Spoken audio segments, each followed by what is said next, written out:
Quem são os gigantes? Lá na linguagem dos escribas do Velho Testamento, eles são os filhos dos Nefilins, de Gênesis 6, que eram descendência dos Benai Elohim. São os filhos dos Nefilins, portanto, que sobreviveram de algum modo ao dilúvio. E não são poucos. Os espias que Moisés mandou voltaram aturdidos, dentre os quais Josué e Calebe, que foram os únicos que creram que era possível vencê-los. Os demais disseram, não, é uma terra de gigantes, ante os quais a gente se sente como gafanhotos mínimos. Diante da presença deles, nós não temos como vencê-los.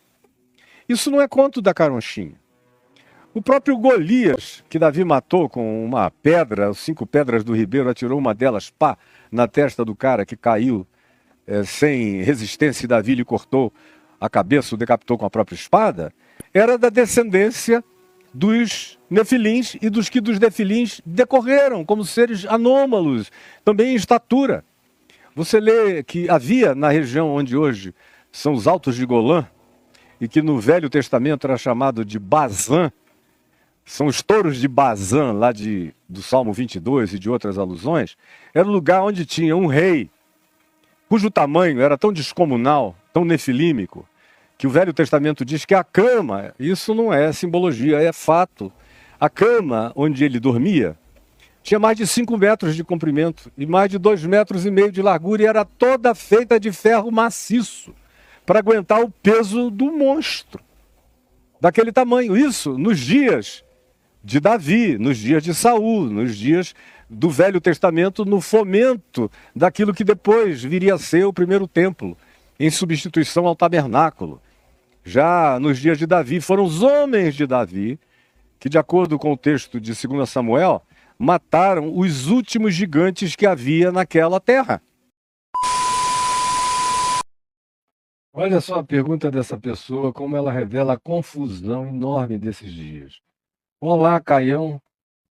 E aí a pergunta, Israel e a igreja são 2 coisas distintas ou são a mesma coisa?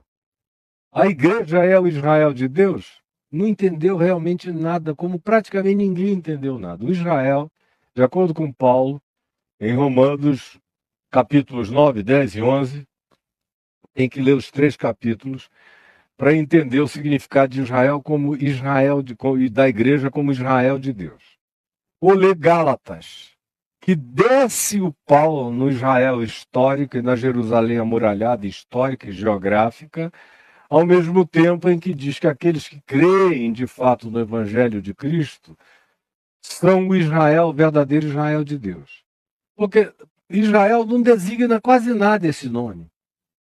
Foi o nome que deram, o anjo deu a Jacó. Depois da luta com Jacó, tu já não te chamarás Jacó, que significa um enganador, mas Israel, príncipe de Deus, porque lutaste com Deus e com os homens e prevaleceste.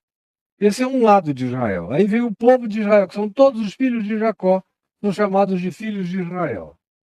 Aí depois, povo de Israel. Aí depois eles, como povo de Israel, entram na terra de Canaã. Aí tentam tomar tudo que era dos outros povos na terra de Canaã. Tomam quase tudo.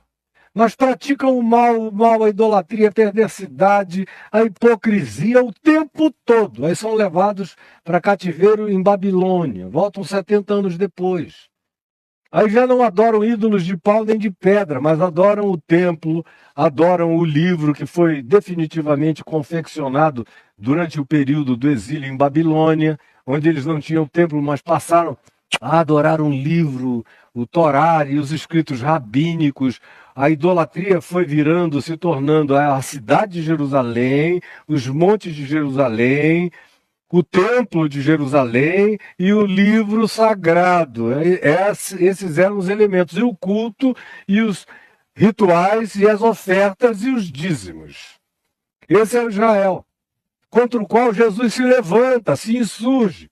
Eles já voltaram de Babilônia com a alcunha também de os judeus, porque foi a tribo de Judá, especialmente, que foi para o cativeiro na Babilônia. Quando voltaram de lá, já vieram com a alcunha de os judeus. E essa alcunha continuou. Durante muitos anos, depois dos anos 70, quando eles tentaram enfrentar os romanos e foram vencidos e expulsos por quase 2000 anos na terra inteira, Eles foram conhecidos pelos povos como israelitas e os religiosos como judeus.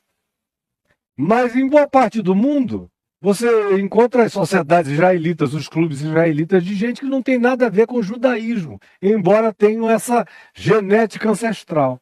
E o judaísmo configurou sempre muito mais a prática da religião, que era definida sobretudo pelos judeus, e já não mais pelos samaritanos, nem pelas tribos que tinham se perdido durante o período do cativeiro deles próprios.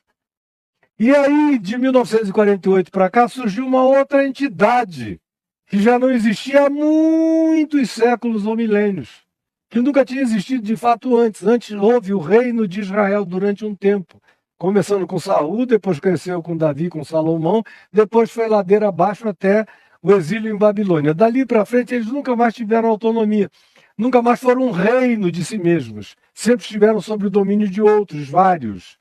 Mas agora, em 48, com o movimento sionista que já tinha surgido antes, mas que ganhou vitalidade com o Holocausto, com o trauma do Holocausto, e aí os que não tinham convicção sionista, que significava dizer vamos voltar para a antiga terra na Palestina e formar o Estado de Israel, com o Holocausto eles ganharam vontade de voltar, muitos deles, e voltaram. Guerrearam a Guerra da Independência, foram tomando territórios e se tornaram um Estado, que não tem nada a ver com o povo de Israel. O Estado de Israel não tem nada a ver com o povo de Israel, como não tem nada a ver com o judaísmo. O judaísmo no mundo inteiro não se identifica necessariamente com o Estado de Israel, muito menos hoje, quando o Estado de Israel é completamente horroroso, dirigido por gente horrorosa. Estão querendo praticar a lei de Moisés contra os outros povos e tomar tudo no peito, na raça e na marra. De 30 anos para cá, essa é a atitude que vem prevalecendo. E os próprios israelitas no mundo e os judeus de consciência religiosa profunda têm vergonha disso, desse sionismo dominador, dessa religiosidade conservadoríssima de extrema direita e anti-humana no trato com o próximo. Agora, a igreja, que não sabe nem esse esbocinho do que eu estou falando aqui, quando eu digo é a grande maioria. Tem gente que sabe alguma coisa.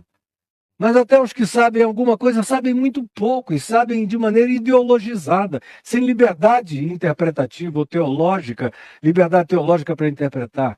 Então, as igrejas de hoje, a maioria aqui no Ocidente, dos Estados Unidos para cá, é uma bandeira do país e a bandeira de Israel. E quem não for pró-Estado de Israel está sendo contra Deus e contra as profecias. E foi essa calamidade na qual chegamos. É nesse nível de fusão, de ignorância absoluta que nós estamos. E a maioria de vocês está me ouvindo sem nem entender direito o que eu estou dizendo. Mas o que eu posso fazer? A cabeça da maioria está blindada mesmo. Por mais que eu já tenha explicado isso durante horas e horas e horas e horas e anos e anos e anos, a maioria não quer entender. Então, quem não quer entender, não entenda. Quem quiser entender, faça bom proveito.